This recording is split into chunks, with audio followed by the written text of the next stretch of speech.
Olá, graça e paz, meu irmão pastor. É uma alegria iniciar aqui com você a segunda temporada da nossa série Cuidando de Quem Cuida. Hoje o nosso episódio de número 1 vai falar sobre a vida devocional do pastor. Na primeira temporada, nós falamos sobre os desafios da caminhada pastoral. Eu falei sobre solidão, falei sobre críticas, falei sobre exaustão, falei sobre casamento pastoral, falei sobre o chamado e perseverança também. Mas agora eu quero convidá-lo a olhar para algo ainda muito mais profundo. Hoje eu quero falar aqui sobre a fonte que sustenta o ministério pastoral, que é a nossa vida devocional. Porque existe uma pergunta que todo pastor precisa responder de tempos em tempos. Como está a minha comunhão com Deus quando ninguém está olhando? O salmista declara lá no Salmo 42, do versículo 1 a 2, assim: Como suspira a corça pelas correntezas das águas, assim por ti, ó Deus, suspira a minha alma.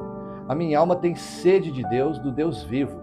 Quando irei e me verei perante a face de Deus? São palavras maravilhosas, na verdade, impressionantes. E ele não está falando de conhecimento, não está falando de trabalho, não está falando de ministério, ele está falando de sede, desejo, de relacionamento, de presença. Veja só, existe uma armadilha muito perigosa no ministério pastoral.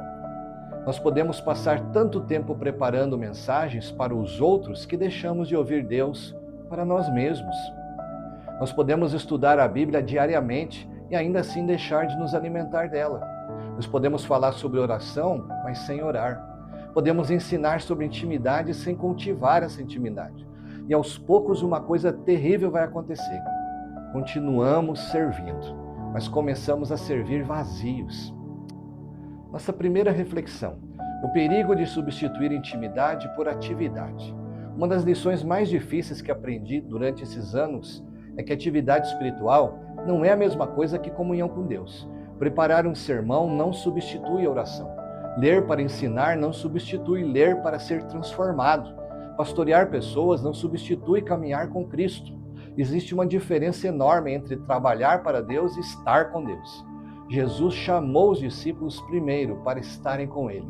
Só depois, então, os enviou para servir. Segunda reflexão: quando o altar particular esfria. Toda crise pública normalmente começa muito antes no secreto. Antes do desânimo aparecer no púlpito, ele aparece no quarto de oração.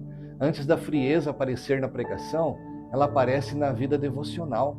Antes do esgotamento espiritual, há uma desconexão gradual da presença de Deus. Por isso, nós precisamos cuidar do altar particular, aquele lugar onde não somos pastores, não somos líderes, não somos pregadores, e somos apenas filhos que precisam do Pai. Então, pastor, permita-me fazer aqui para você uma pergunta muito sincera. Quando foi a última vez que você abriu a Bíblia, não para preparar mensagem, mas para ouvir Deus falar ao seu coração? Quando foi a última vez que você orou sem agenda, sem pedidos ministeriais, sem preocupações da igreja, apenas para desfrutar da presença do Pai? Porque Deus não nos chamou apenas para servi-lo, mas Ele nos chamou para andar com Ele. Vejamos aqui o exemplo de Jesus.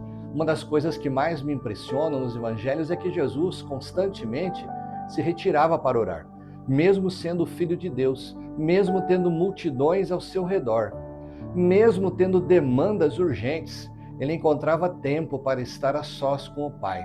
Se Jesus precisava desses momentos, quanto mais nós, não é verdade? Talvez hoje você esteja percebendo que a sua vida devocional não está mais como deveria. Não se condene por isso, mas também não ignore. Comece novamente. Volte para o primeiro amor. Separe um tempo. Proteja esse tempo e alimente a sua alma adequadamente, não apenas o seu ministério. Porque igrejas saudáveis geralmente são lideradas por pastores que cultivam uma comunhão saudável com Deus. Pois bem, pastor, eu queria concluir essa palavra dizendo para você o seguinte: a sua igreja precisa dos seus sermões, sua família precisa da sua presença, mas a sua alma precisa de Deus. Não permita que a obra substitua o Senhor da obra. Não permita que o ministério ocupe o lugar da intimidade. Então, antes de você ser pastor, você é filho. Antes de liderar pessoas, você precisa caminhar com Cristo. Eu gostaria de encerrar com uma oração. Vamos orar?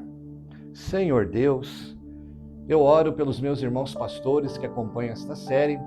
Renova neles a alegria da Tua presença. Desperta novamente a sede pela Tua palavra. Restaura altares que foram esquecidos pela correria e pelas demandas do ministério. Que nunca percamos o prazer de estar contigo e que a nossa comunhão contigo seja sempre maior do que nossas atividades para Ti. Eu oro no nome santo de Jesus. Amém. Amém. Amém, pastor? Quero deixar aqui uma frase para você refletir. Cuide da sua alma, pois ela é o instrumento que Deus escolheu para cuidar de outras almas. Que Deus te abençoe e até o nosso próximo episódio, Cuidando de Quem Cuida. Um abraço.